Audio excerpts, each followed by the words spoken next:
في بعض الروايات بالنسبة للزيارة للحسين صلوات الله وسلامه عليه بالنسبة للزائر كما ورد في روايات زيارة الحسين عليه السلام على خوف، اللي في بعض الروايات وارد أنه إذا سجن هذا اللي يسجن يوميا ثواب أكثر من اللي يسجن يوم، واللي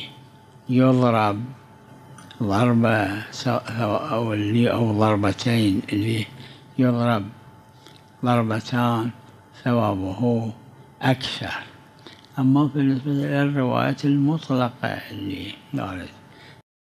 كحج كحجتين كعشر حجج، جماعة من الفقهاء منهم مرحوم العلامة المجلسي ولعله أستاذ عبد الله شبر أيضا في بعض كتبه قالوا يختلف باختلاف الأفراد وباختلاف النية وباختلاف المتاعب، وعلى طريقة بعيد وعلى طريقة قريب